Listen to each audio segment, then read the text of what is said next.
All right, welcome everyone. We have a special treat, special guest. So Dr. Neil Drobny, professor of business at Ohio State, now at Western Michigan University. One of the help David Hanselman, who's here, found the EPN and was an early visionary for sustainability in our community, is going to share a very exciting announcement. And then after Dr. Drobny, Dr. Eric Toman will come up and formally begin the program. So, Neil. Well, thank you, Joe. I just appreciate the chance to share what I'm kind of working on right now. It's a little novel when it comes to academia. I'm at Western Michigan, semi-retired. The semi means that I've still got my hands in some things related to teaching, etc. I've created an opportunity at Western for students who have an interest in sustainability to learn something about the topic, but without having to sign up for a formal course. We've created an initiative called the Bronco Challenge for Sustainable Impact, and I have a table outside that I talked to some of you when I was standing out there a little while ago, and I'll hang around afterwards. This challenge is an opportunity for students to form teams with people, friends of theirs and so forth. Teams can be 3 to 5 people. They have to have a mix of disciplines on the teams. And they're working not for a grade, but for financial rewards. We have sponsors who have contributed $5,000 each, and we have a pot of money. First prize is going to be $10,000, so that really has attracted some attention. We have 6 teams, and I can talk to you about some of the specific projects when we have a chance. The projects have to be somehow related to sustainability, and the requirement for having a mix of disciplines on the teams is that we want to give the students an opportunity to understand and experience the value of interdisciplinary work. You know, the first inclination of students that I talk to, I'll get my 3 friends, engineers on the team, or 3 economists, and we said, no, you can't do that. So they work all year on this. They start in the fall. They had to turn in a proposal, and then the proposal, we accepted all 6. We got 6 proposals. We accepted all 6. They have to turn in a progress report this week, at the end of this week, and then in the spring there'll be competition, oral and written reports, and then we'll be passing out the money. We call that payday at the end of the academic year.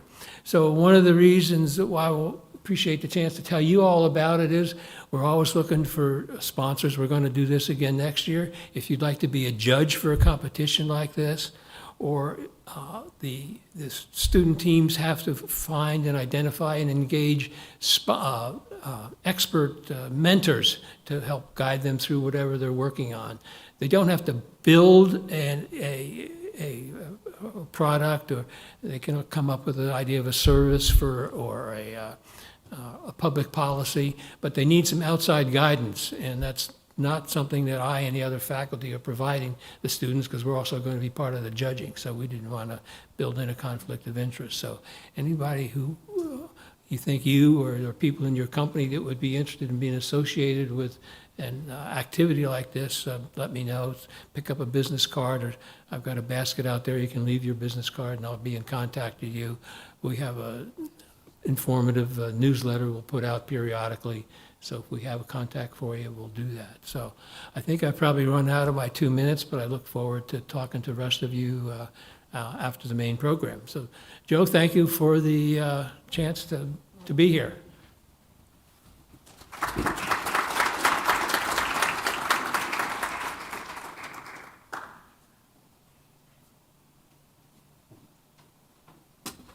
Well, thank you, Neil, for returning here to your old stomping grounds and showing us what retirement or not so retirement looks like.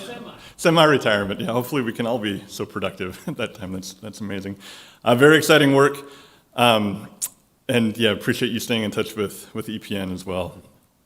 Greetings to everyone here in the room and to those joining us remotely via YouTube. Happy New Year and good morning. My name is Eric Toman. I'm the interim director of Ohio State School of Environment and Natural Resources. Today is the second day of spring semester here for those who may not be affiliated with the university. We're excited to have nearly 1,000 undergraduate and graduate students currently enrolled in our school as classes begin here this semester. We're in our second day, and we're also here hosting our first event of EPN in 2023. Last autumn, the EPN hosted 185 different graduate and undergraduate students from a diverse range of backgrounds and majors and over 200 unique environmental professionals in person. Our breakfast event Livestream was also viewed by over 1,500 remote participants last semester alone. Thank you for being part of our community as we link together many different aspects of the career ecosystem and expand learning and knowledge for those of us at various professional stages, shaping Ohio and the world for the better. To be mindful of our material waste output, we printed enough brochures for you to share together at your tables in a digital brochure that you can reference on your own devices throughout this morning. Taking a picture using the QR code on your table will bring up a digital brochure on your mobile device. For those on YouTube, Molly Bean is placing a link to the brochure in the chat as a hyperlink. Please feel free to utilize the chat function in YouTube to post your comments, thoughts, and questions throughout this program. Our team will be reviewing and posing those questions to the panelists, along with questions from the in-person audience around 9:15 a.m. Our program brochure lists the individuals who chose to sponsor a student for today's EPN activities. Thank you to those sponsors, which help us make these programs affordable and accessible to students each month. Many of us in this room and watching on Livestream have a great privilege to be in a professional occupation that necessitates travel, whether for conference presentations and attendance, important face-to-face business meetings, or critical research opportunities that require an on-site or in-field presence. To achieve this without air travel seems impossible or implausible. And for those of us with family across the United States or even the world, the thought of imagining a world without flying is very challenging indeed. American domestic travel alone is responsible for nearly 1 in 4 commercial flights taken worldwide each year. For many environmental and sustainability professionals, commercial air travel is a fundamental component of effective practice in our respective fields and in our social lives. So let's examine the environmental impact of this industry and together advance what we collectively know and can learn and enhance in the aviation sector. We are grateful to Josh Knights with the Sustainability Institute and other team members at Ohio State for working with the EPN to develop today's program. Technological advancement, including through new and emerging fuel sources, will be a critical strategy to help the aviation sector reduce its collective greenhouse gas footprint. We have several experts here with us today to assist us in making sense of where aviation technology is going. Consumer behavior also matters. We'll explore how companies are both setting and seeking to achieve sustainability goals and how they utilize marketing and business strategy to communicate about this work. I'm very excited for this program and for the broader panel and audience question and answer session that will follow. To begin, please welcome up Dr. John Horack, who among many positions here at Ohio State holds the inaugural Neil Armstrong Chair in Aerospace Policy in the College of Engineering's Mechanical and Aerospace Engineering Department and the John Glenn College of Public Affairs. Please review his bio in the program for more information. John will continue to help us frame this important sustainability topic area after his remarks. Thank you.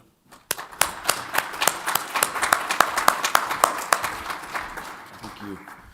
Well, first, good morning, and second, thank you. It's an honor to have been invited to participate today. Dean Kathann Kress of the College of Food, Ag, and Environmental Sciences, Eric, your leadership in EPN, School of Environment and Natural Resources. I was told that my job was to make EPN today better than ESPN last night because the football game was not very good, and indeed Ohio State apparently did play in the championship game, so that's perfect. But we're not here to debate the sustainability of the college football playoff format, which is probably as interesting as anything, but instead to address sustainability in aviation. And one of the things as a member of the Sustainability Institute, Josh is here as well, we often talk, well, what do you mean by sustainability? And the answer is, well, it means what I mean when I use it in the context in which I mean at the time I use it. And then the next time I use it, it might mean something very different to different people. So, maybe a way to frame the day is to think about the fact that we're discussing something that's pretty complex, right? Sustainability is not a sort of simple answer at the back of the book. We're integrating many complex systems when we fly on an airplane. Think about what it takes to order a ticket, to get your Uber, to drop your bags, to have a place to get a cup of coffee at the airport, to go through security, to have someone there to load your bag in the airplane. It's this nested interconnectivity of really complex systems. And as we see, sometimes they're very fragile. Southwest Airlines did not allow me to get to see my family in St. Louis, right? Not because, they couldn't, who knows why, but weather, business models, software, people, unions, fingers going like this and then going like this at the whose fault it is, right? Sustainability is really a complex system. And so maybe I don't know if did anybody ever play with Light Bright when they were a kid? You put your little favorite color pixel in there, right? And you have to be able to do that because you might be an expert in battery technology, or you might be an expert in aerodynamics or in lightweighting of structures, right? And so that's very important, but it's one part of a broader integrated picture that also requires everyone else to place their Light Bright peg into a coherent framework so that we can make some progress on sustainability. So I'll be looking forward to moderating the panel and listening to our experts, Geraldine, Rob, and Bart, who are here today. Thank you for your time and your attention. Grab some coffee and we'll have a great morning. Rob, thank you.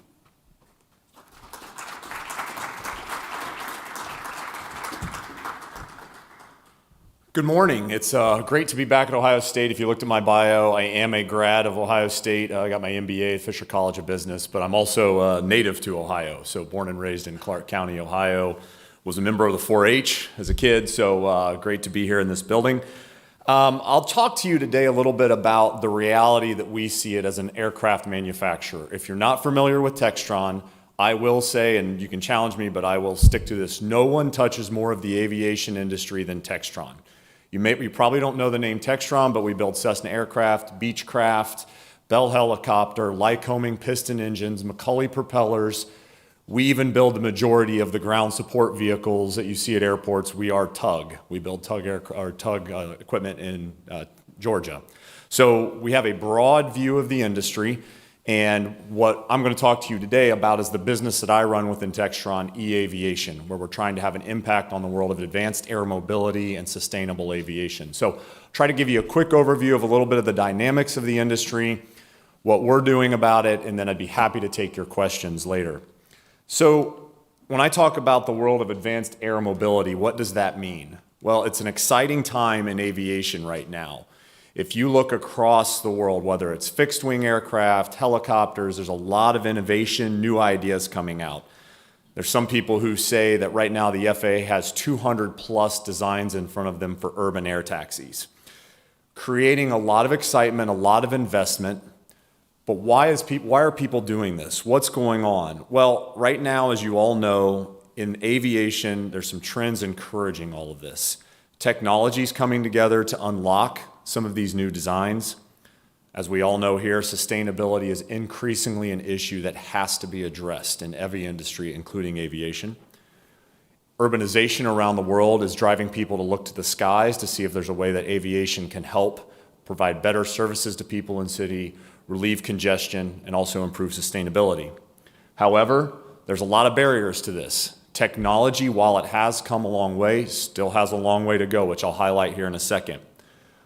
Infrastructure needs to develop, as we all know, with things like electric vehicles. I am a Tesla owner, so I understand the challenges of owning an electric vehicle.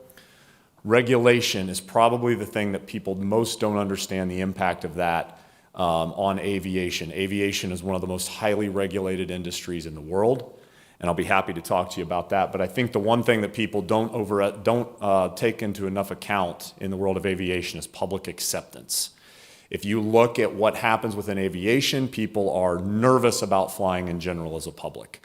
So what you're asking people to do is get very comfortable with new and novel technologies that I will say to you will probably have issues as they are adopted, like any other technology. It's just as a public, as a world community, we highlight aviation issues. So that's something that has to be protected, guarded, and very much paid attention to as we go through this. Our view on the world is that there's significant opportunities in the world of advanced air mobility. There are also significant challenges. The timeline is unclear. Our position is that if we are not involved, if we are not helping to lead this industry, who else is going to do it? We've been a leader within our spaces in aviation for 90 plus years. We're committed to doing that in the future. Before I talk about what we're doing though, what are the challenges about getting away from a carbon-based fuel source in aviation? What you see there up on the left side is a gas-powered internal combustion engine, in this case, a turbine-powered engine. I'll call your eyes to the third item on there, weight required for a 737 flight. So basically the full fuel, if you packed a 737 full of fuel, you could put just over 16,000 kilograms of fuel in the airplane. To do the equivalent flight under battery powered, once you put all the calculations in, you can see you need over 770,000 kilograms of battery equivalents. So what we're doing today with batteries, electric aviation, is not a simple replacement for carbon-based fuels. So when we talk about everything that we're doing, there is not a one-size-fits-all solution that works today. Probably the closest thing we have is sustainable aviation fuel that we can all, well, I'll be happy to talk about later, not my point of my presentation today because we're not a fuel manufacturer, but you can see the challenges that we have with electric aviation. Some of you might be sitting there and saying, okay, that's great, Rob, but automotive is really driving technology here. Automotive's easily going to fix this problem, right? Well, the answer to that is no. Automotive is doing great work in furthering electric propulsion, battery technology. The reality is, and this is my opinion, automotive manufacturers can disagree with me, they largely have what they need already in battery technology. I drive a Tesla. I have about 220 miles worth of range every day. That takes 98% of my driving into account. Automotive will continue to look for better energy density. The difference is a couple of things in aviation. First, we need power density. If you don't know what that means, energy density is basically how much power you can stuff into a battery. Power density is how quickly you can pull it out. For fixed wing flight, we need a moderate amount of power. For vertical flight, we need an incredibly high amount of power. So the battery technology that automotive is investing in diverges from what we need in aerospace. So that's one of the biggest challenges we have in aerospace right now, if you talk specifically about electric aviation, is continuing to drive that power density in those aircraft. So some of the challenges, but as I mentioned, there are incredible opportunities. So what are we doing about it at Textron eAviation? Well, Textron eAviation is composed of two businesses, Pipistrel, based in Slovenia, their factory is in Italy, and the Nexus Air Taxi team, based in Wichita, Kansas, where I live. If you don't know, Pipistrel is the only aviation company in the world that is currently selling a fully electric aircraft in the Pipistrel Electro. But how did Pipistrel get here? This has not been an overnight thing that they just started a year ago. Pipistrel sold their first electrically powered airplane in 2007, which is the Taurus Electro. It's a self-launching glider. Pipistrel also built the world's first four-seat electric aircraft. They built the world's first four-seat hydrogen-powered aircraft, all leading to the Velis Electro, which was certified by EASA, the European regulator, in 2020. So again, Pipistrel's been working on this for over 15 years to get to a light two-seat electric trainer. It's going to take a while. This is not going to be an overnight journey that we're all going to go on, but we have to take steps along the way to get there. So just to highlight what Pipistrel's doing today and what Textron's doing overall. So Pipistrel is the world's leader in two-seat training aircraft, shown by the Alpha Trainer. As I mentioned, they are also the only company in the world selling an electric airplane in the Velis Electro. Quietly, Pipistrel is also a leader in unmanned aircraft operations with their Surveyor program. So this is an aircraft that's operated by primarily military customers around the world, but they currently build a gas-powered version with up to 30 hours of endurance. That part is important to the story as we go to the later two. Pipistrel has also built a Pipistrel Panthera, which is a four-seat aircraft currently powered by a traditional piston engine. However, in 2020, through an EU-funded program, Pipistrel flew a hybrid electric version of that aircraft. So we're currently working on EASA and FAA certification of the base Panthera model, and then we'll work on a hybrid electric version of that. The next product that Pipistrel's working on is the Nuva, which is an unmanned hybrid electric cargo aircraft. So it's electric and vertical flight, gas pusher engine, unmanned, particularly for cargo. I'll talk about that more in a second. And then finally, in Wichita, Kansas, as you've seen in the space, we are working on an air taxi. We view that as being an end-of-the-decade type of product based on current technology, which again, I'll be happy to talk about if you're interested. Just a quick look at what that aircraft looks like. So it's 6 propulsors, 4 that tilt, and 2 in vertical flight on the back. It's primarily focused on 4 passengers in an urban type of environment. So just highlight this real quickly. I'll be happy to answer or talk about any parts of the aviation industry you want, but what makes Textron eAviation unique is that we think we're taking a pragmatic approach to sustainable aviation, advanced air mobility. We're focused on the fixed wing part of the business first because that's the one that has the least power requirements. It's most efficient on wing. We'll continue to develop the more challenging missions in vertical flight with the Nuva and the Nexus, but we're also going to focus on the cargo mission first, because that we believe in advanced air mobility and urban air mobility, the public will be most likely to adopt a cargo solution first.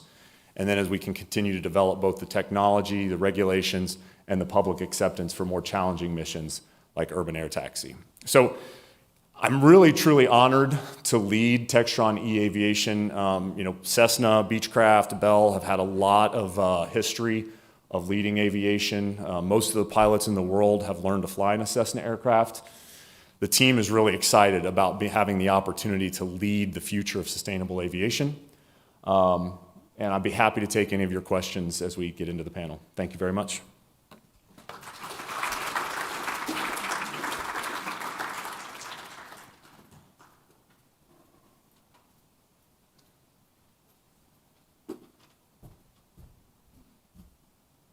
Good morning, everyone. Thank you so much for being here today. I know that it's the beginning of the semester, probably you're super busy, but thank you, for joining today. While we load the presentation, are we good?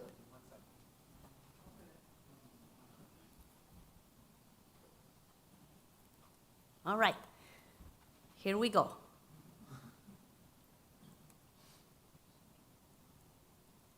Okay, we have to do this like this. Okay, so I am the VP of Sustainability at GE Aerospace. This is a new position in the company that was created just 6 months ago, meaning that, I have not been in the aviation industry my entire life like so many of you.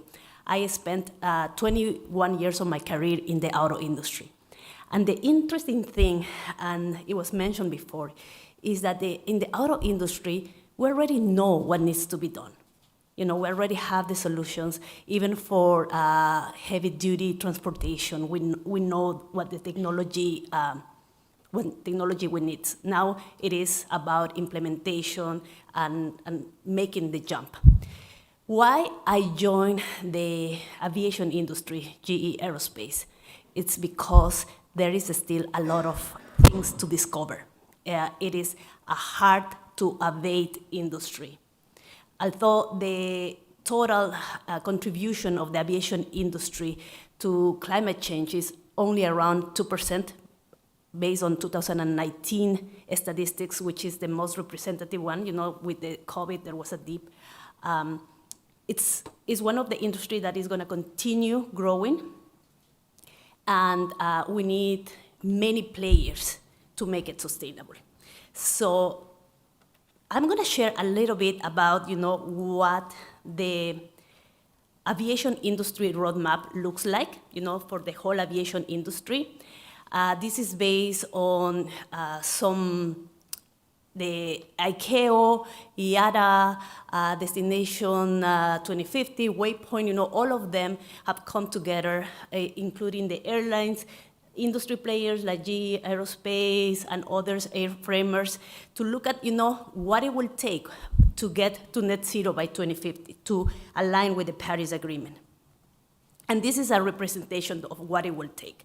So as you can see, there is no silver bullet. We need a bunch of these things, and you can see in this graphic, the emission trajectory with no improvement. And you can see, what it will take. So let's see first, what are these pillars, these levers that we're going to need. First, we're going to need technology improvements. When we talk about technology improvements, we're talking about the architecture of the engine, the frame of the planes, the materials, all of that. We're going to need improvements in traffic management and infrastructure because, the less you use, the more sustainable you are. So instead of having a plane like flying around, waiting to be to get the go, to land, or just planes parked, trying to depart. So how do we do that? It's about 10%, so it's a good chunk, of what we need in that area. It's alternative fuels, SAF, hydrogen, all of that are part of, this big chunk, the green chunk. And right now we have blended. The SAF that we have right now, it's blended 50% in the best cases. And to me, SAF is nothing short than a miracle. Then, right now we have the technology to convert cooking oil into kerosene, right? So what are the barriers? Why cannot we move faster in that area? But the next generation, when we talk about fuel, is hydrogen. So what that looks like, what is the road ahead of that? And then lastly, we're gonna need some offsets. So as aviation industry, how do we look at those offsets in a way that we use quality, removal offsets instead of, like, let's go and plant 1 million trees that we know that is not gonna fix the problem. So that is where I'm gonna focus. My presentation is talking a little bit about each one of those levers and what we are doing at GE Aerospace. So we have a framework for environmental sustainability, how we look at environmental sustainability at GE Aerospace, sorry. And it's first the landmark technologies. Innovation is in our DNA. So how are we working on the hydrogen engines, hydrogen power engines, the open fan architecture, the hybrid electric that is going to allow us in 10, 15 years to make the big change. We're working with the industry, with the government heavily, with the airframers and others to make sure that we have the ecosystem ready, the regulations. One of the things that amazed me when I joined the company is that the cycles are so long. I was used to like 5-year cycles for the cars, right? From beginning to end, you launch your car in 5 years. When I got here and I'm like, no, it's like 20 years. Because, safety considerations, because like it's so regulated, right? It's 20 years. So right now, we're working on the product, on the engine that hopefully is going to be a sustainable one that is going to be available in 2035. And the other thing, that is interesting is that the airlines, they buy products that last 20, 25 years. So right now we're having conversations with all these airlines that are saying, we need to get to net zero. We have 30 years, more or less. They have one shot. So what, do we need to get there in that time frame with the right technology? And finally, operational commitment. I thought for a company like GE Aerospace, 95% or more of our greenhouse gas contribution is in the product per se. There are other things like our plants. We have probably around 100 plus sites across the globe, and those we need to get to carbon neutral operations at those sites. We have suppliers that make that other 5% and are things that we can do and we should be working on, and is the work that my team is, undertaking. So first, let's start with, what is available today, what the company has been doing during the last 4 years. Well, there has been a steady decrease in the fuel consumption. If you look at the papers out there, there has been almost an 80% reduction from the 50s to the 2010s in terms of fuel efficiency when you look at the fuel that you burn per passenger.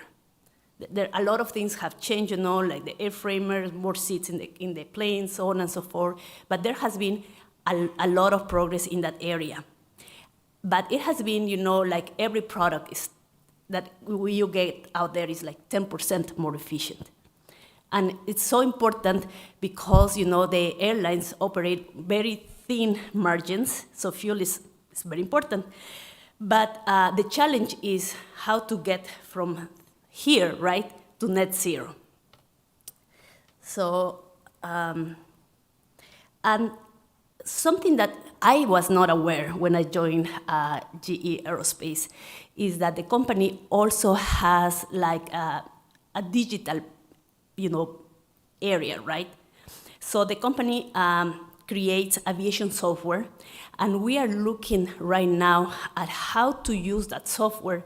We have, just to give you an idea, 3 out of 4 planes flying right now globally, the big ones, are either GE or CFM. So if you keep that in mind, if you have the capability to upgrade software or to have software in the new planes, if you make the right connections, that can help with fuel inside, with airspace, I own a Bolt. So I play the game of, okay, how much charge I can get, I can use, how can I save my battery? It is kind of a game. So that is kind of what this software is trying to do with the pilots, right? Trying to give them information on how much fuel they are consuming and try to give them the right behavioral tips to be more conscientious about sustainability and how they fly the airplanes. And I am, so there is a lot to talk, so I apologize. So what are we working on? We're working on electrification. We have the first megawatt hybrid electric system with NASA. We're working on alternative fuels, both SAF and hydrogen. We're working on adaptive cycle, switching between trust and efficiency, and we're working on this advanced architecture, like the open fan, like imagine the engine without the cover, right? And this is not like a new concept, but the great point about this is that it's foreseen that we will get a 20% fuel efficiency in the next generation of engines with this architecture. And I'm gonna close with this here because this is very telling, and we can talk more, during the panel. But this gives you an idea of what do we need where. So if you go, on the y-axis, you have the number of seats. From the 0 to 50 that are the small planes, to the 600 that the twin aisle planes. And on the XY axis, you have the miles. So the majority, 50% of the flights take place in the red square here. If you look at the technologies that we need there, for the intercontinental flights, there is no solution, other than SAF. Hydrogen is not viable yet. Hybrid electric will not work there. The only option that we see right now is SAF. Then, when you look at the single aisle, the most common one, the 737 Boeing type of plane, then we get to, have a couple of options, either SAF or hydrogen, advanced technology in the future. As you go down, you can see, the fully electric battery, fuel cells, so on and so forth, where that lands. And we're gonna need all of this technology, but where we are focusing, it's kind of in the right square area of the picture, right, on developing, working with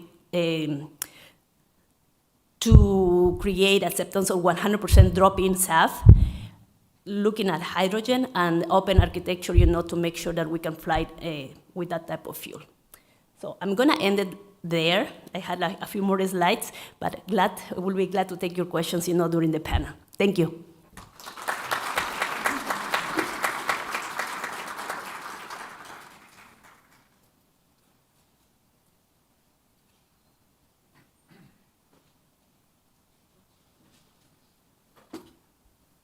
Well, thank you, everybody. And thank you so much to Joe and to Kalia, to all the people that organized it, and to the Sustainability Institute that's been such a great partner with this institution. It's a great pleasure to be here. I was telling some folks that I was coming up here to be an aviation expert with such talented people, and as a historian, I felt a little out of place, but I'm going to try and provide some knowledge here from my field of expertise that I think hopefully will be helpful for us as we think about the future of aviation. I'm an environmental historian, which if you'd asked me what that is, I don't know, a decade and a half ago, I would have told you I don't even know what it is. I went to graduate school to study the history of the American South at the University of Virginia, and when I got there, I found this field of environmental history, and I was hooked. It's a field that basically tries to think about how humans have impacted the environment over time, but also the ways in which nature has acted as an agent in history to shape the world in which we live. And for me, I thought, wow, this is an incredibly exciting area to be involved in. I want to get into this. And it's a young field. It started kind of in the 1970s after the modern environmental movement took off, but really in the last 2 decades, it's become front and center in our fields of history. And it combines environmental science with history and tries to think about how can we use scientific tools to understand the past a little bit better, and how can we use that past to create a better future. So over about the last decade and a half, I've spent my time studying the history of large multinational firms and thinking about their ecological footprint. I've written about Coca-Cola, Walmart, FedEx, Bank of America. The list is starting to get a little longer and longer. And as you can see here, Delta Airlines. My publicist told me if I left this podium without plugging my book, I was going to be in trouble. So I have a new book coming out called Country Capitalism: How Corporations from the American South Remade Our Economy and Changed Our Planet. It's coming out in May of this year. And one of the chapters, and I think the reason I'm here, of that book is the history of Delta Airlines. And I think in the interest of full disclosure, we as historians care about objectivity, whatever that is. I'm from Atlanta. I grew up in Georgia, so it was a different football night for me. And I, was surrounded by this company. I went to high school down at Hartsfield-Jackson International Airport. Every day I was in science and history class. I heard the rumblings of Delta planes landing at the airport. And so when I started writing this history, I thought, well, this is one of the world's largest airlines, and it comes right out of the American South. I need to focus on it. I was fortunate to have access to the archives and to look into that deep history. So today I thought what I would do in the short time I have is to talk what did I find through that journey of looking at a major airline carrier, and what are some of the lessons from the past that might be helpful as we think about the future. So that's what I'm going to do, and I just want to focus on 2 things. We only have so much time that I thought was particularly interesting from that journey. And I should say, just as a point of reference, if you don't know, Delta Airlines, there's a reason it's called Delta. It started as a crop dusting company servicing the Mississippi Delta region. That's why it was called Delta. And that's part of the larger story I'm trying to point out about the American South. We think of it sometimes as an economic backwaters, but in fact it was generating, through agriculture and other means, some of the most innovative businesses of our time. And it started, again, with pesticides. It was crop dusting at a time when there was a boll weevil epidemic, or this massive spread of the boll weevil that was infecting cotton bolls in the American South. It really quickly became a global company because it started going down to Peru in 1927, taking advantage of that opposite growing season to expand its business and service cotton growers there as well. Of course, though, we think of it today as a passenger airline, and that really took off in the 30s and 40s. It moved its headquarters from Monroe, Louisiana, again, right there in the Delta region, to Atlanta in 1941, and became, over the next several decades, the largest airline in the world. And that, to me, was an interesting story that needed explaining. But for the purposes of our talk today, I thought one of the things I wanted to look at was, well, when did, Delta become concerned about fuel, and when did it start trying to do something about these issues of fuel efficiency? And not surprisingly, it turns out that the energy crisis was the moment in the 1970s where Delta, for the first time in its annual reports or any of its archival records, really starts talking about fuel as a problem. That's not particularly surprising, but some of the statistics really stood out to me. Prior to the 1973-74 OPEC embargo and that oil crisis, the percentage of operating costs that fuel represented was somewhere around 10 to 15%. They didn't even mention it as a problem, and it was a hefty cost, but it wasn't necessarily what it would become after this crisis. It would become 30 to 35% of operating costs. And so figuring out how to deal with that became one of the primary things in the 1970s that the firm was doing. This is a chart that I put together, and I am looking for insights on 2017. It could just be that I'm a terrible collector of data, and that's just an off point. But if anyone has thoughts on what was going on in the early 2000s, that's right around when they go into Chapter 11 and are coming out of that around, it's 2007 or so. It's an interesting anomaly, but you can see this trend. And one of the things I want you to see, the bigger picture here, is that in the 70s, there was a remarkable increase in fuel efficiency, measured by the number of available seat miles, so number of passengers and number of miles traveled per gallon of fuel used.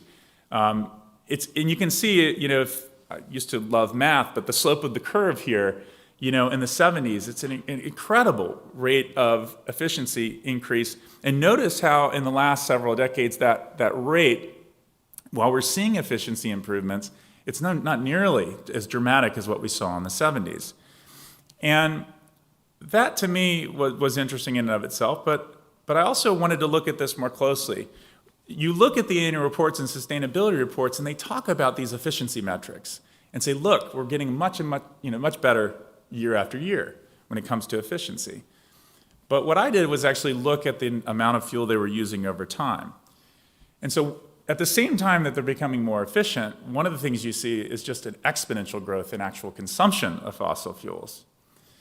And that's not necessarily surprising. In our field, there is a term called Jevons paradox, and it comes from an economist named William Stanley Jevons, who in the 1860s wrote a monograph called The Coal Question. He was looking at coal at the time in the 19th century. And one of the things he said was, surprisingly, when you create more efficient technologies to use a natural resource, over time, in many ways, you actually incentivize the use of that natural resource. You make it more profitable to use it, and you have the reverse outcome that you want. You end up using more of that natural resource in the long run. Now, Delta was saying, look, this efficiency is making us lighter in the air. But the truth was they were actually grossly expanding their greenhouse gas footprint and the amount of fuel they were consuming. And so I think one of the things I caution from this story is the ways in which efficiency has become the watchword in some of these circles in aviation, that if we just become more efficient, we're going to solve this problem. I think we have to really question that. I think efficiency is important. It's part of the story. But if we become kind of distracted by that and not see the bigger picture, there may be challenges ahead.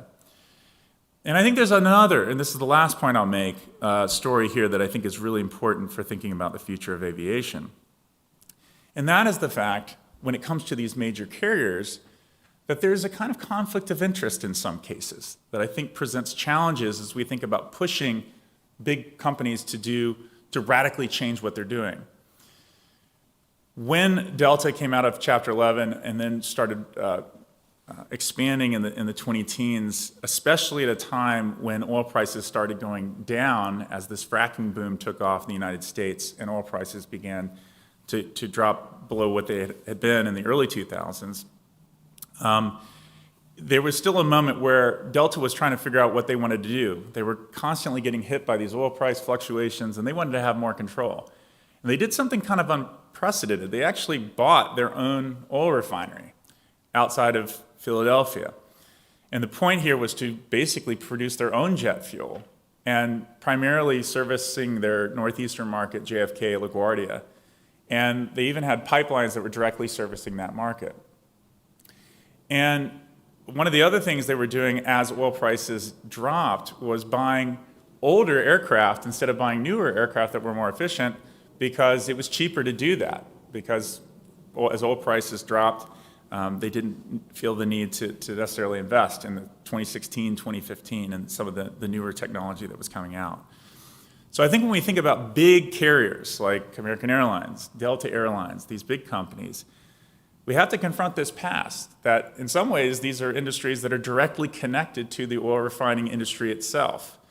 And as we think about new and innovative products that are coming out that, I think all of us would be excited to see adopted, what are the pressures internally that these big major airlines are going to be facing given this relationship they have to oil? So I'll leave it there, and thank you very much. And I will have to leave too. It's the first day of classes for me. In the Q&A, it's not because I'm disappointed at the pesky question that was asked. It's just I have to go to class, so I apologize if I leave a little early today. But thank you very much.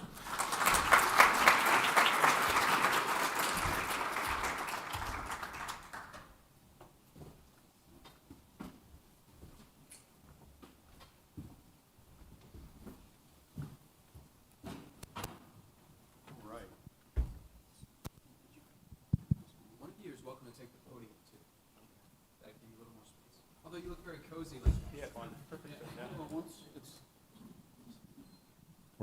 We're going to kick him out at some point, so it's fine. Yeah, right. He's leaving, and once this turns into a family-friendly version of Jerry Springer with chairs flying everywhere, he'll want to be out. First of all, thanks to each of you for your comments.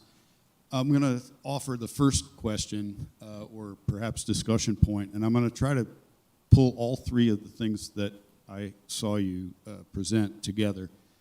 I would rather have questions from the audience than from me, because you are way more interesting than I am, and you came to learn and ask. So I'll get it started, but we don't need to wait till 10 after 9 to go into the audience if there are questions. So Geraldine, I really like that chart that you showed that was, sort of each different flight for across the x-axis was how far is the plane going, and on the y-axis was how many people are in the plane. And there was a concentration of emissions around 150 to 200 people flying 1,000-ish, 1,500 miles. Perfect. So that's a great data point. It says if we want to make some investments and really want to see some change, you attack the part that's the biggest. Rob, in your industry, many of the aircraft that are being built are for example, the Airbus 200 series, single aisle, 150, 200 people airplanes to take people, 1,000 miles, especially at Delta Airlines, which has gobbled up all of the B717s that they could find, because that happens to be where the trend is going. Maybe it's the most profitable, and it's the future. Boeing 747's been retired, but those flights don't contribute so much. The big Airbus A330 double-decker. How are all of those forces working against us to try to make some progress in the area of the chart that Geraldine described? Because that's where people seem to want to fly, point to point, 1,000 miles, 150, 200 people at a time. That's where aircraft are being built or bought, and it's a big part of Delta's business model. And that is why, we put together that analysis to see where we need to invest, because there is a lot of investment that needs, in the billions of dollars that needs to happen to switch, if you can imagine, technology, basically. So that is why we are focusing on the open fan, the architecture, of the open fan, and also working on developing pathways. There are different pathways to create SAF. So which one, is the one not the one, the 2 or 3, that we can use. So we are working with the government and trying to come up with a more affordable way to produce SAF, as well as keep, in parallel, keep investing in hydrogen. Because if you look at that chart, the one that I show, the right upper corner is where, the majority of the travel takes place. I don't know that's working against us. I think it gives us something to focus on, right? So if you look at that space, one of the biggest things we can do right now is sustainable aviation fuel of the different varieties that are out there, and you see the commercial airlines beginning to try to adopt it. The challenge with SAF is the availability of it, the cost-effective creation of it, and then different varieties of it have a different carbon footprint. So I think that's one aspect. I think that mission that you describe, I mean, I've even heard it described that a majority of the flights in the world are less than 300 nautical miles and 100 people. So it gives us a focus on the aircraft side, and you do see companies like GE who are investing money into engine technologies to help address that. And I think what people have to keep in mind is a good commercial aircraft program takes 10 years. A good commercial engine program probably takes 10 to 20 years. And you have to have the engine before you have the airplane. So it does take time. I think the one thing we can't overlook, and it was mentioned in your presentation, there are other things that we can do today to help make an impact, like more efficiently use our airspace. And that does take some investment into the airspace infrastructure and how we manage that worldwide. But there are a lot of opportunities. I think you're beginning to see some of that focus. I think some of it's coming from the public is demanding commercial airlines to focus on it. So I think it's an opportunity. It is a challenge, but it is an opportunity. Yeah, one thing that I think is interesting from the history of Delta is that if you go back to the beginning, I titled this book Country Capitalism because really the way Delta made money was this hub and spoke model of channeling, from small towns, and these are places my family's from, small parts of the American South to Atlanta and then out. And they had a pretty wide rural network. I mean, rural is a contested term, but these were less urban areas.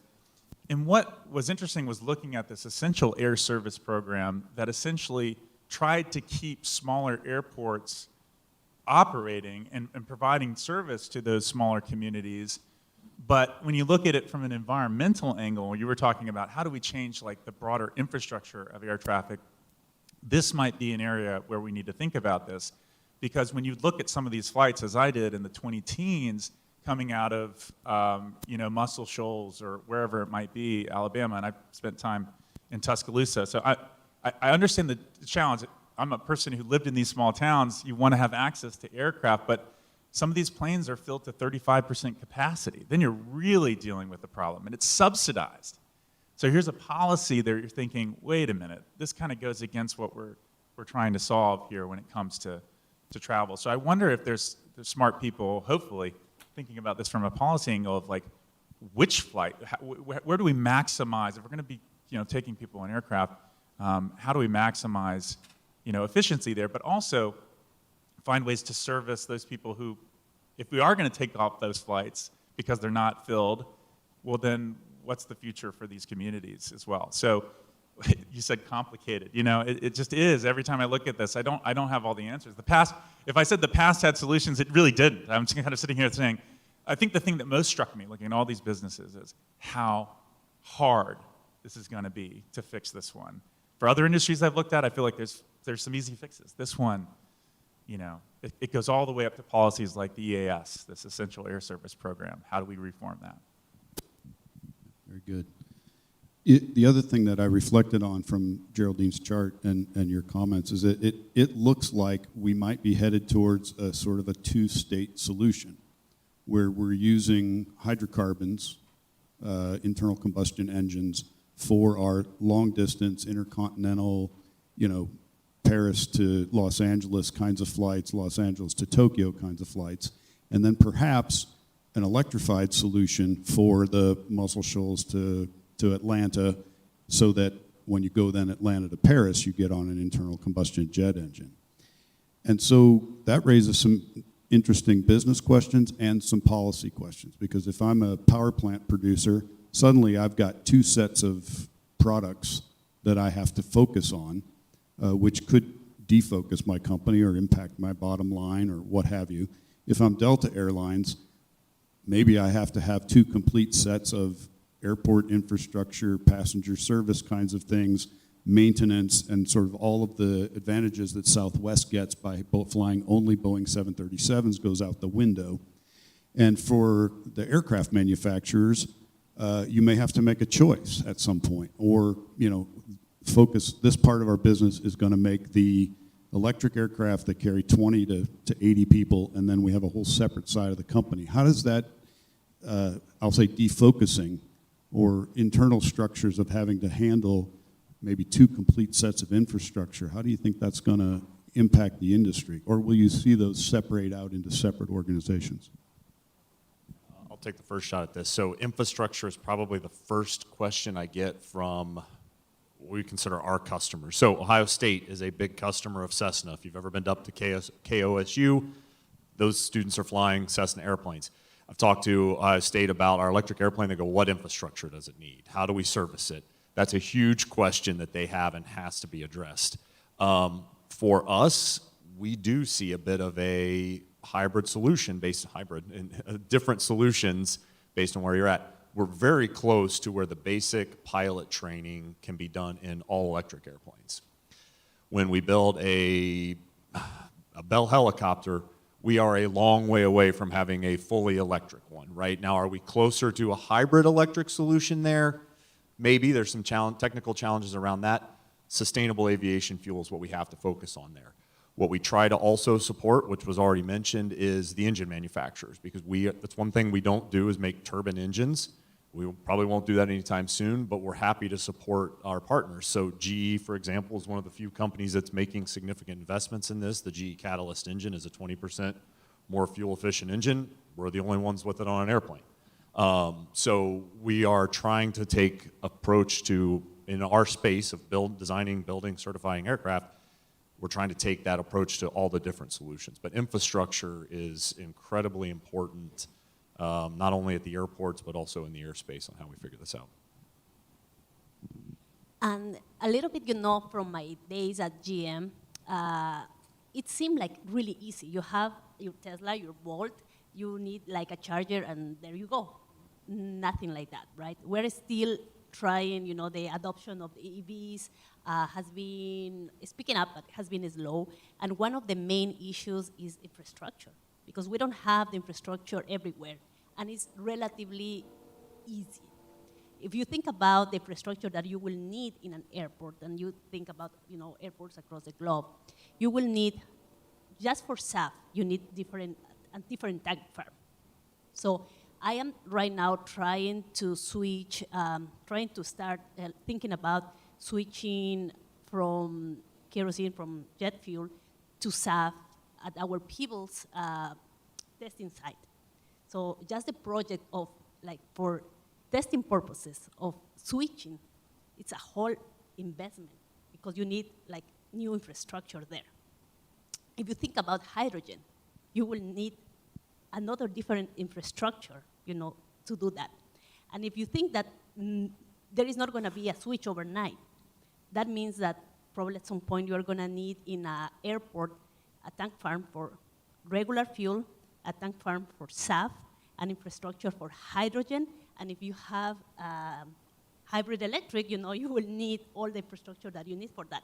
So all of that, again, talking about complications, is going to require investment at a government level, at different levels, and making sure that, that we have a way to incentivize that, because that has been, honestly, for SAF, a big issue.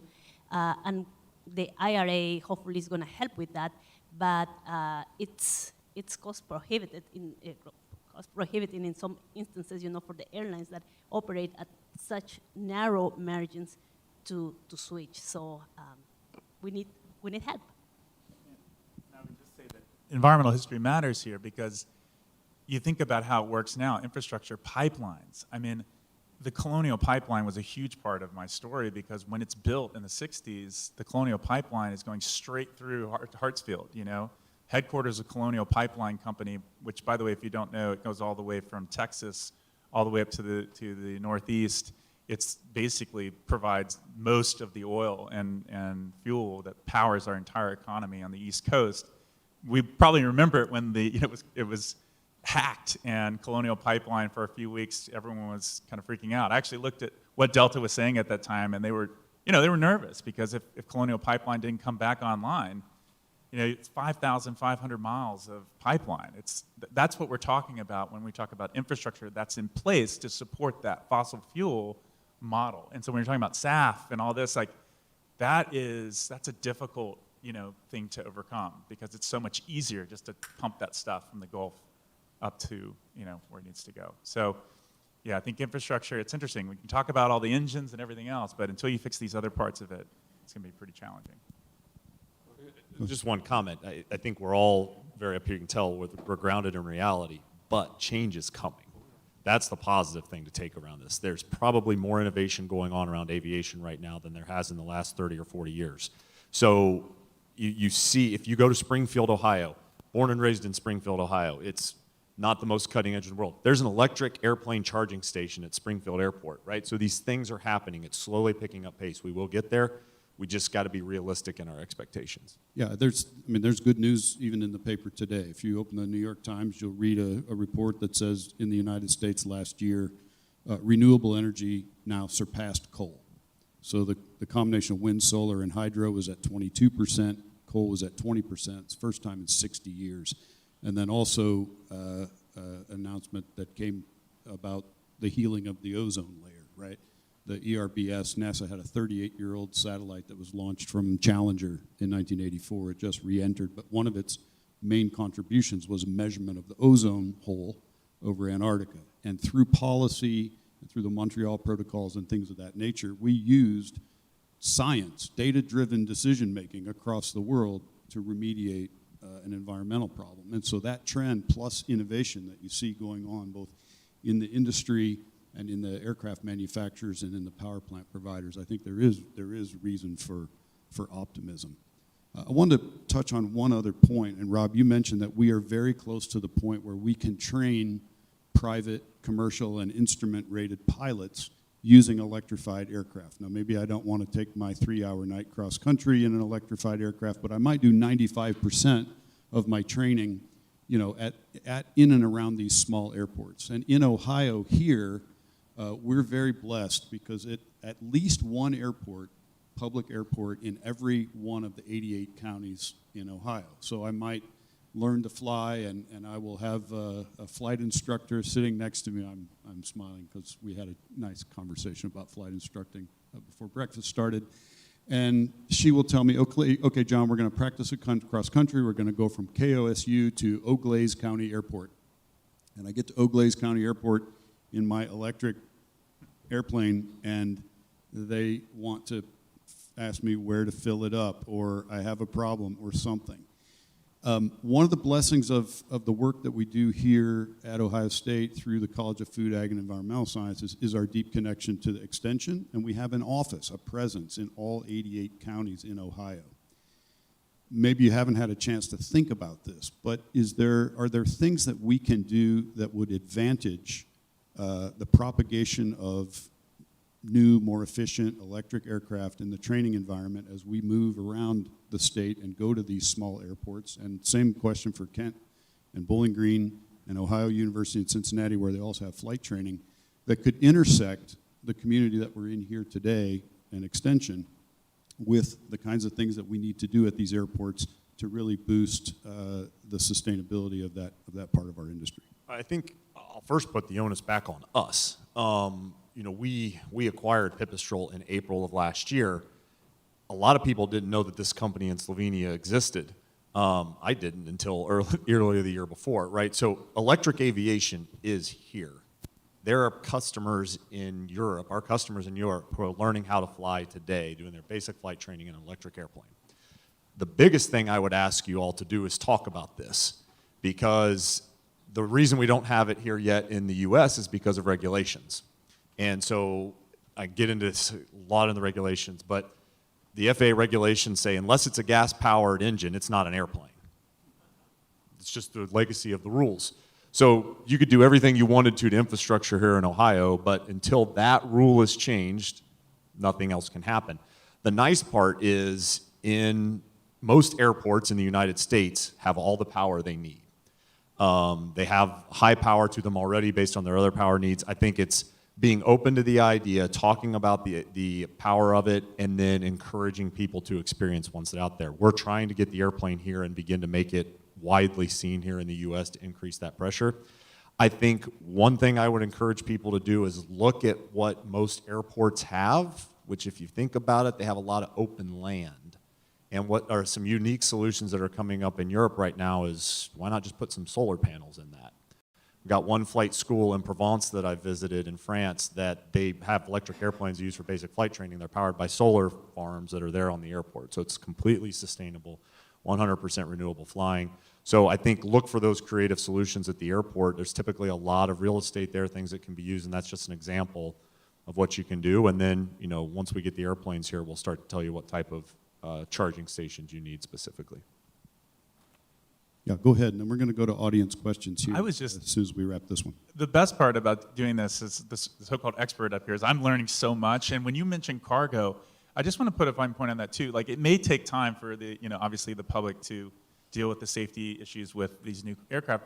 But when you're right about cargo, it seems like it's the area, and there's tremendous opportunities there, because the other chapter I wrote in this book is on FedEx. And if you think about FedEx's model, again, the whole point of FedEx was to try and get to smaller markets. The major airlines were already going overnight to big cities. Their goal was to break in the 70s and go to these smaller places. And you're in that position of being, wow, if we can change, you think about our Amazon economy, we're getting things overnight. And I used to live in Charlottesville, Virginia, you know, out in the mountains where we get stuff. I would always think, wow, this is wild that we can get this overnight. But it's because you have that cargo ability to get those smaller planes into these smaller airports. So I think cargo, I'm so happy you highlighted it. Like, what an opportunity to radically reduce greenhouse emissions. All right, so we'll go to the audience, whether local or remote. I'll leave it up to you. You're in charge. Thanks, Dr. Horack, and thank you all. We've had some great questions come in from YouTube, so I'll bring a mic around for those who are raising their hands for questions in the room, but I'll start with the virtual question, and it's back to infrastructure again. The question is, do you have any tips or strategies to make airports more sustainable? Challenges related to LED runway lights, solar panels, which you just mentioned, Rob.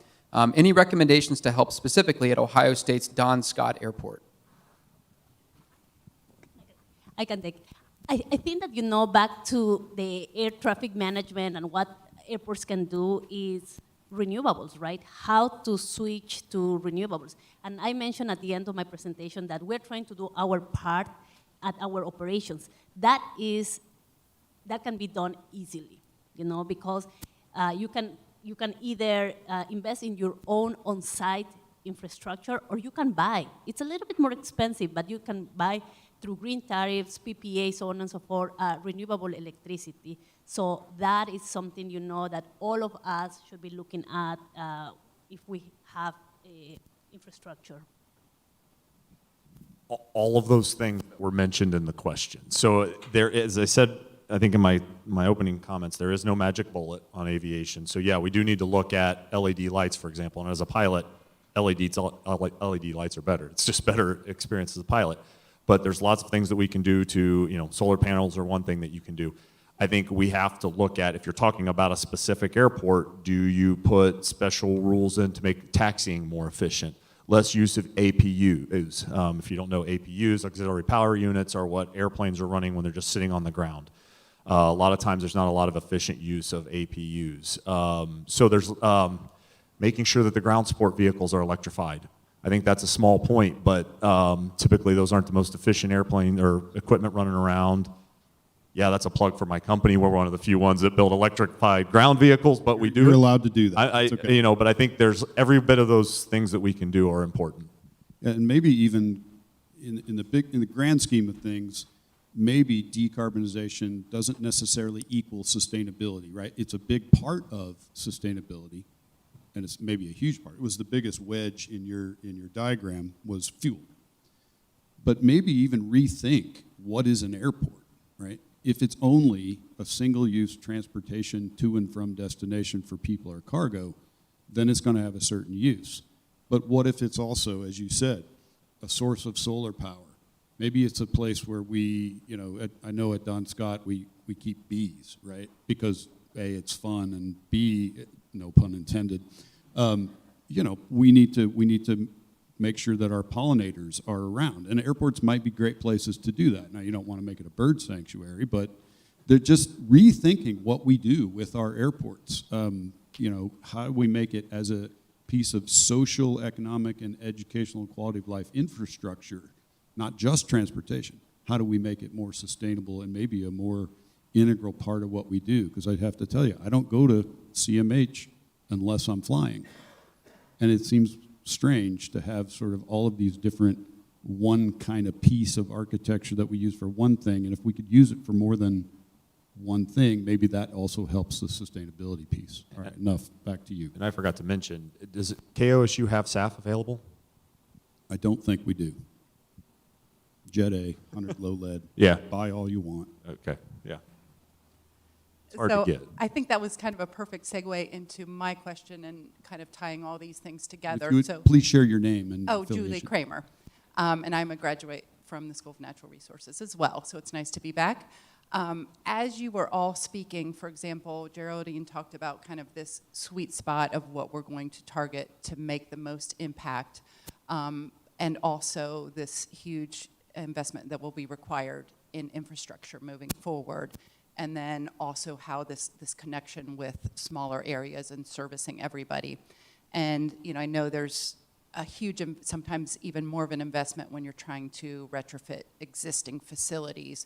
So it made me think of the idea of if we're having to invest, in what sense does it make sense to retrofit existing facilities or possibly start from new in more remote areas, and to what extent we have these habits of flying based on Geraldine's graph, but is there a solution in the future that might involve, maybe it sounds like technology is more amenable to maybe shorter flights or smaller aircraft, and that we're making connections in different ways. And for example, when we fly, some of the distances because we have to fly to this big hub to get to another hub.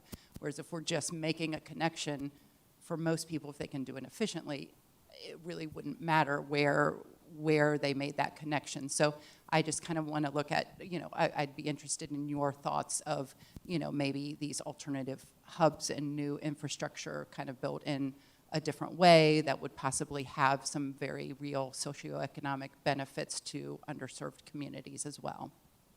I'll take the first shot at that. I would say my comment here in the United States, having seen aviation around the world, is we have an abundance of infrastructure. When we talk about aviation, what we need to be talking about is preserving the infrastructure that we have. So if you look at California, for example, Santa Monica Airport is an airport that is constantly, its operations are being restricted because the community has grown up around the airport. Even KOSU sees this a little bit. I think the technology that we're coming to has the ability to unlock those infrastructure, provide more services to the local community, but also reduce the impact that it has on the community. Besides being sustainably powered, an electric airplane is also significantly quieter. For example, for anybody who's been to KOSU and heard an airplane do the pattern, it's pretty loud. Electric airplane at the same altitude, you don't hear. So I think the biggest thing here in the United States is preserving the infrastructure that we have. I think there will be some opportunities to look for new ways to serve rural communities, for example, but also within cities with, you hear the term vertiport. I think we have to be careful investing too soon in those because the technology is not quite there yet. But I do think there will be some opportunities. But the biggest thing right now is preserving the infrastructure that we do have. So, Springfield Airport, again, for an example, is an airport that was long neglected, but now it's finding a new life again with advanced air mobility. Just as one example, because it's my hometown, and I've been shocked when I go back there and see the investment that's going into that little airport.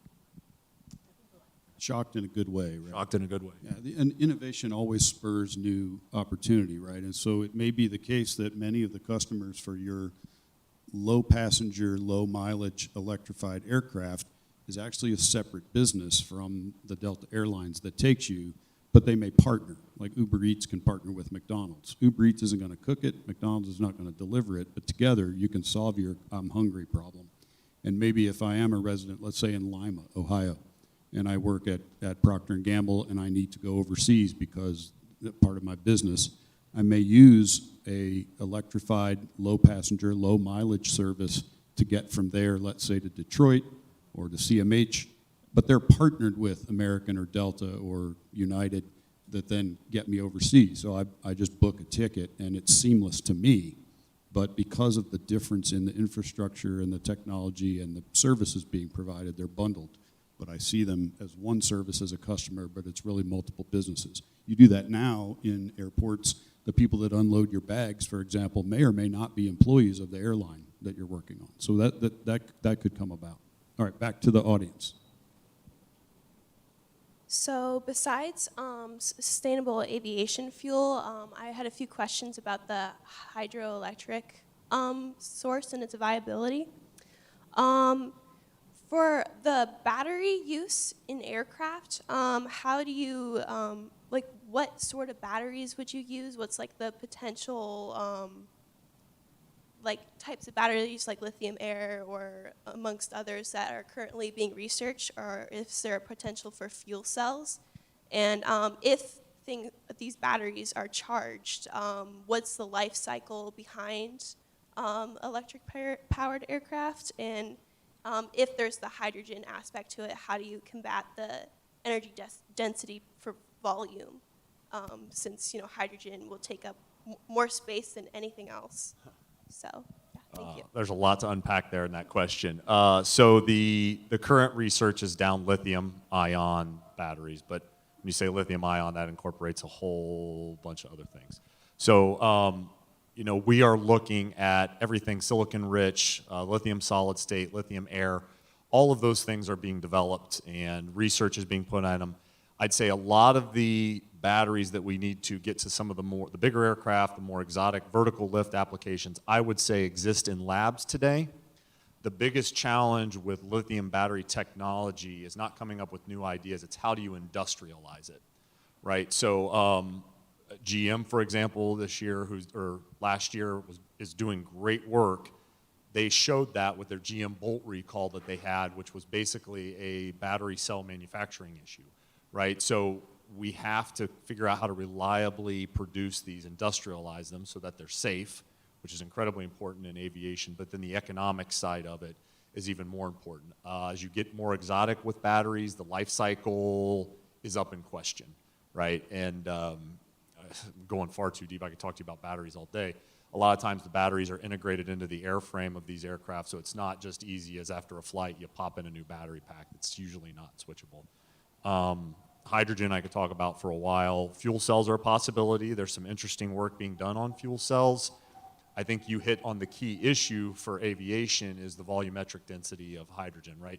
If it's going to be a gas form, you got to have a lot of it to hold it. Hydrogen gas is really hard to hold. And so how do you do that? Again, there are companies that are doing interesting things on that. I think we need to get to liquid hydrogen before we start to get the densities that we need to really unlock hydrogen power. But it's an interesting space. We're following it closely. We're doing some work with the European Union over at Pipistrel in Slovenia. So it's an area we're watching, but needs continued development. Yeah, well, like the hydrogen question, right? Not even the airframers are still thinking about how, what kind of infrastructure they will need how to design the plane to hold that, because it's going to be larger, the tank. So right now it's still being developed, to be honest. We know that the solution works. We have done, tests on land, but there is still a lot of questions around how to make it work. And flying demonstrators is important. So we were going to be flying a demonstrator with Airbus in the mid-20s. But yeah, that's why, we need all these minds to solve this question in the future. I'll just add, that's why I get excited about Ohio State and why I keep coming back is you've got some interesting stuff going on, both at the Center for Automotive Research, but also at KOSU with the Aerospace Research Group. We need lots of smart minds in this industry, right? So to put a plug in, we're hiring.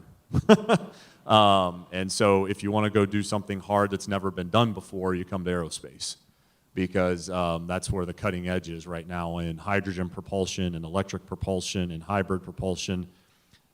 My team gets frustrated on a regular basis, and I have to remind them it's because we're doing something nobody's ever done before, and we're going to make mistakes, we're going to stumble, we're going to do that as an industry, and that's why when I go back to that public acceptance piece, I got to make sure we do this in the right way so that we don't stumble publicly and put a damper on all of this investment and excitement that's going on into this space.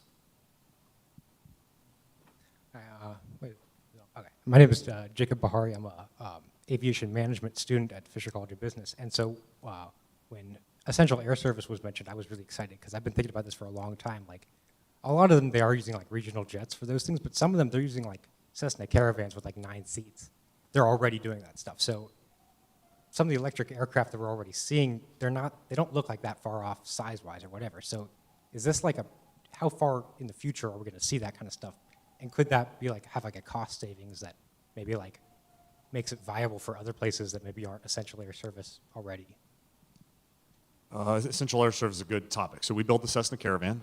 We just built the Cessna Sky Courier, which is a 19-seat aircraft that we hope to get into Essential Air Service.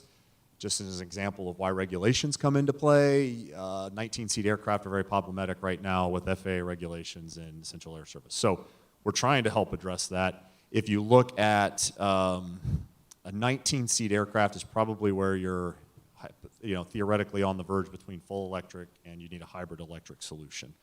I think my opinion is we're 10 to 15 years away from the battery technology really providing a viable economic solution to that type of aircraft. That's if we continue to see the current development. But batteries tend to be a little bit of a step function because you got to have the different chemistries and industrialize it. So that's just my opinion. But I think the work, when you start to get into that space, megawatt class type of energy, that's when you get into the hybrid electric. And again, I've seen some of the work that GE's doing, and they're doing some very exciting stuff in there as the other manufacturers. So there's nobody rooting harder for the GEs of the world to go out and do this testing and be successful, because I think with a lot of these new designs that you're seeing, you do have to start with your propulsion system and then build the aircraft around it, which for aircraft manufacturers is a different paradigm. What we've always done is designed an aircraft, and then we've had different engines to go pick from to put on that based on the performance that we want. It's different right now where we're at as an industry. When we look at the technology that we are developing right now, and we started like maybe 5 more years ago, we're looking at the open fan, for example, to come in the mid-30s. Hydrogen probably at the end of that decade. And so that is why, again, SAF is so important. I cannot stop saying this. It's short of a miracle that we have it. The problem is that the availability. It's forecasted that by 2030, only 5% of all the global aviation industry, 5% of the aviation industry will be using SAF. So if you think about that opportunity to increase that and to make it more sustainable in that way, because SAF, depending on the pathway, it's up to 80% less carbon intensive than the conventional fuel. Do you think we'll see an intersection? I mean, the very first time that aerospace and agriculture got together, they had a baby called a crop duster. We saw a picture of that. What about the ability to produce SAF regionally? So do you think we could get to a point where we have, let's say, a biological agricultural process where every airport can make its own fuel? Real quick. Or maybe not every airport, but Can you define SAF for those watching sorry, online? Yeah. Yeah, so SAF is an all-encompassing term called Sustainable Aviation Fuel. So it's a replacement for Jet A, which goes into turbine-powered aircraft. So that would be any jet engine and any turboprop engine. So if you've ever flown in a commercial ATR at an airport, that's a turboprop or a Cessna or a Caravan. So Sustainable Aviation Fuel comes from a variety of sources, that's what a lot of the innovation right now is going around SAF development. What is its feed source? What is the total carbon life cycle improvement? I mean, I think you've seen numbers from 50% up to Honeywell recently made some announcements around 80% total carbon life cycle reduction. So that's SAF. The biggest challenge to SAF in the near term is we were trying to buy it for years out at Cessna at the Wichita when I ran flight operations. We could literally not get it until COVID hit and the commercial airlines stopped buying it. Then they called us and begged us to take some, which we did. Now the biggest challenge we have with it is we get a regular shipment every quarter, but no one's demanding it, right? We have customers who still will say, I'm not sure that that's for my airplane. And we go, well, GE has said it's okay. Honeywell, all the engine manufacturers say it's okay. It's been tested, and there's still a reluctance. So we need to get there. I think the economics of what I see will probably still lead to large-scale refinement of this, kind of like ethanol that you see. It's still done in localized places. But again, what do airports have? Land? You know, maybe we get to where you're planting a certain type of switchgrass or something that is the feedstock. We're out of time, so thank you all so much, and thank you. Eric.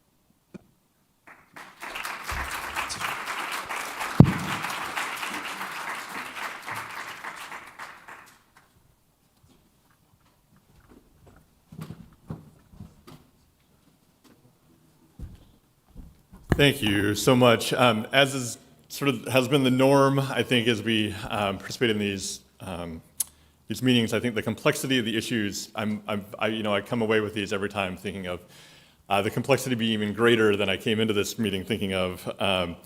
I think in this case, the number of industries, of areas, of sectors that are involved and have to be involved, some of which coordinate, some of which have probably not yet coordinated or been looped in, or even know that they are thinking about things in this way. The innovation is needed in so many places. I think one of the other main takeaways for me today was just the incredible amount of smart, creative, innovative thinking that is ongoing, that does, as was mentioned, I think, as well, just provide hope for the future. And it's so great to see this happening. And we thank you for being with us for this great discussion, for those who've joined online and offered your questions. As is our tradition here at EPN, we want to recognize you, all of our participants, with a certificate of appreciation. These are to acknowledge your work to help us learn and to shape the world for the better. Thank you. Please check out the details at the back of your program for upcoming EPN events. We return to in-person breakfast programming on Valentine's Day, Tuesday, February 14th. I'm sure we'll be planning a great catering menu to mark the holiday. The Ohio River Valley region is now a critical zone for medically relevant, which is a technical way of describing a very dangerous tick spread, recently increasing from 1 tick to 5 tick species living in Ohio and the surrounding states.